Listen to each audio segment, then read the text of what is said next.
विस्नियस्का की princess. Life is full of surprises. तो आज जो हम के ड्रामा रिव्यू करने वाले हैं वो भी एक सरप्राइज से भरा हुआ है। पूरा एक फेरी टेल, साउथ की परी जो नॉर्थ कोरिया में जाके उतरती है और वहीं से उसकी पूरी लाइफ चेंज हो जाती है। तो आज हम जिस ड्रामा की बात करने वाले हैं उसका नाम है क्रैश लैंडिंग ऑन यू।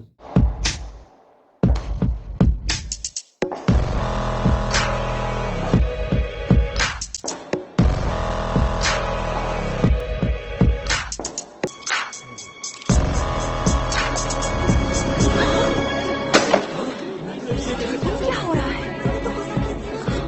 पर ये वापस जाओ और सबको खबर कर दो, यूनसेरी वापस आ गई है। क्रैश लैंडिंग इसके जो नाम में के ड्रामा का जो नाम रखा गया है वो इसकी स्टोरी से बिल्कुल परफेक्ट मैच होता है, क्योंकि एक साउथ कोरियन लड़की बिजनेसमैन जो कॉस्मेटिक्स कंपनी की मालिक होती है वो पैराग्लाइडिंग के दौरान नॉर्थ कोरिया में जाकर उतरती है। तो वो गिरती है या उतरती है तो वो तो आपको के ड्रामा में देखने के बाद ही पता चलेगा। ये 2019 का ड्रामा है और हिंदी डब्ड में अवेलेबल है। नेटफ्लिक्स की सीरीज़ है। इसकी IMDb रेटिंग 8.7 है आउट ऑफ 10 और इसके टोटल 16 एपिसोड है जिसकी ड्यूरेशन टाइम लगभग 1.5 घंटा है और लास्ट जो 16 एपिसोड है वो लगभग 2 घंटे का है। तो आप इसको जाके हिंदी लैंग्वेज में नेटफ्लिक्स पर या फिर कोई OTT प्लेटफॉर्म पर और जाकर चेकआउट मार सकते हैं। और इसकी स्टोरी काफ़ी, मैं कहूँगा, मसालेदार, इमोशन और हंसी मजाक जोक्स और काफ़ी रिलेबल है। जो आप इसको रिलेट कर पाते हैं कि ये स्टोरी में क्या दिखाया गया है, काफ़ी इम्प्रेसिव है। तो आप इसको जाकर ज़रूर चेकआउट मारें। इसमें जो मेन रोल में यूनबिन, जिसका कैरेक्टर नेम री जोंग हो, एक नॉर्थ कोरियन सोल्जर होता है और जो मेन लीड में एक्ट्रेस होती है उसका नाम होता है यून सेरी, जो एक साउथ कोरियन कॉस्मेटिक कंपनी जिसका नाम होता है सेरी चॉइस, जिसकी मालिक होती हैं, ओनर होती है, वो पैराग्लाइडिंग के द्वारा नॉर्थ कोरिया में फंस जाती है। तो कैसे इसमें दिखाया गया है कि नॉर्थ कोरियन सोल्जर उसकी मदद करते हैं और उसको बिल्कुल सेफली देश के बाहर साउथ कोरिया में पहुंचाने का काम करते हैं और वो कैसे उनका बॉन्ड अच्छा हो जाता है, वो फ्रेंड बन जाते हैं और फिर जो यून सेरी और री जोंग हो एक दूसरे को पसंद करने लगते हैं। बट री जोंग हो उसकी 10 साल पहले ही सगाई हो चुकी होती है, जिसका नाम होता है श्योडैन। वो नॉर्थ कोरियन लड़की होती है, प्योंगन की क्वीन, पढ़ाई करने फॉरेन में रहती है। तो वो बाद में आती है उनके, बट जो री जोंग हो वो यून सेरी को पसंद करने लग जाता है। बट उसके बारे में उसे पता नहीं होता है कि वो नॉर्थ कोरिया की कितनी बड़ी है। वो बताती भी है बट उस पर बिलीव नहीं कर पाता वो। तो बाद में जब उसे वहाँ पर साउथ में छोड़ दिया जाता है, और इसकी स्टोरी ज़्यादा मैं स्पॉइल करूँगा नहीं, तो थोड़ा हिंट के लिए बता देता हूँ। री जोंग हो होता है नॉर्थ कोरिया GPB, जियो पॉलिटिकल ब्यूरो के डायरेक्टर का बेटा होता है और वो सिविल सिक्योरिटी डिपार्टमेंट का कैप्टन भी होता है। और उसके अपोजिट में एक विलन जो कह सकते हैं उसका नाम होता है चो चैल गैंग, और जो स्टेट सिक्योरिटी डिपार्टमेंट का हेड होता है, मतलब कैप्टन होता है। तो वो इलीगल तरीके से इमिग्रेंट जो होते हैं बाहर के बड़े लोग, तो उनको नॉर्थ कोरिया में रखने का इलीगल तरीके से उसकी सेफ्टी सिक्योरिटी वो सब उनका बिजनेस होता है और वो काफ़ी पैसे कमाते हैं। बट जो री जोंग का भाई है मू योक, वो उसके बारे में पता करता है और उसका एक्सीडेंट करवा के उसे मार दिया जाता है। तो उसका बदला लेने के लिए री जोंग उस पर कार्रवाई करता है और वो सब कुछ फाइंड आउट करता है। यार मैं बहुत कुछ बताना चाहता हूँ बट पूरी कहानी एकदम स्पॉइल हो जाएगी अगर मैंने आपको ये सब कुछ बताया। पूरी कहानी काफ़ी इंटरेस्टिंग है, तो आप जाके नेटफ्लिक्स पे या फिर टेलीग्राम पे जाके इसको देख सकते हैं। इसके लिंक और आपको वीडियो भी मिल सकती है आपको देखने के लिए। तो पूरी कहानी मैं बताना चाहता हूँ बट इसकी स्टोरी इतनी अमेजिंग है, एकदम परफेक्ट। आपको 10th एपिसोड तक थोड़ा सस्पेंस देखने को मिलेगा, बट 10th के बाद जो इमोशनल कनेक्टिविटी, जो आपको बॉन्ड बनने लगती है, उसके बाद हर हर सेकंड आपके इमोशंस चेंज होते रहेंगे।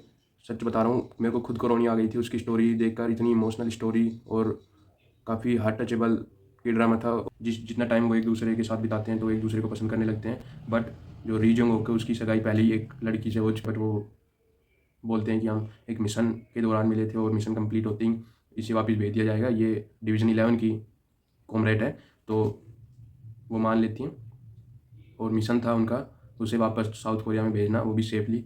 तो वो काफ़ी बार एक दूसरे को अलविदा बोलते हैं, गुड बाय बोलते हैं, बट वो वापस मिलते रहते हैं। वो घर जा ही नहीं पाती, लेकिन लास्ट में वो काफ़ी ट्राई करने के बाद उसे वापस भेज देता है। बट एक दूसरे को वो बहुत मिस करते हैं। और इसमें जो विलन के रूप में है वो है चो चैल गैंग, तो उसकी भी जॉब खतरे में होती है।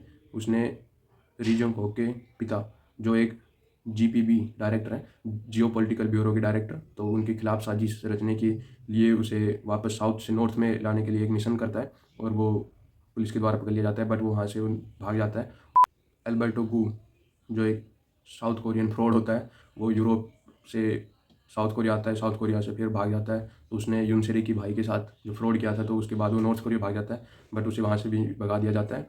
तो वो उसका यार मेरे को बहुत स्टोरी में देखने के बाद मुझे सबसे ज़्यादा अफसोस उसी का हुआ, क्योंकि उसके पिता भी एक फ्रॉड में मारे गए थे। वो एक बिजनेसमैन थे और फ्रॉड के झांसे में आए और उनका पूरा बिजनेस बंद हो गया। उसकी मदर भी उसे 17 साल की उम्र में छोड़कर रीमैरिज कर लेती है और उसे बोर्डिंग स्कूल में भेज दिया जाता है, उसे अनाथ कर दिया जाता है। और बदला लेने के लिए यूनसेरी से शादी करने वाला था, तो यूनसेरी ने भी उसे रिजेक्ट कर दिया। और जब उसे सच में प्यार हुआ शोडेन से, तो उसे बचाने के चक्कर में बेचारे की मौत हो जाती है। तो वो काफ़ी बुरा लगा मेरे को ये सब देखने के लिए कि उसकी कोई गलती नहीं थी, उसने बदला भी छोड़ दिया था। वो उससे वापस दोबारा एकदम सही हालात में मिलने के लिए बेताब था, बट उसे बचाने के लिए उसने अपनी जान कुर्बान कर दी। तो वो मेरे को उस स्टोरी में काफ़ी बुरा लगा कि उसकी बेचारे की स्टोरी दी एंड हो गई।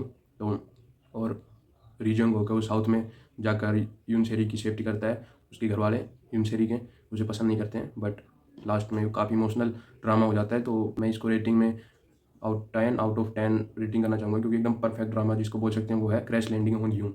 तो आप इसको जाकर जरूर देखें। एक सोल्जर बॉय नॉर्थ कोरिया को एक आसमान से उतरी हुई परी से कैसे प्यार हो जाता है और वो उसके लिए अपनी जान तक कुर्बान करने के लिए तैयार है।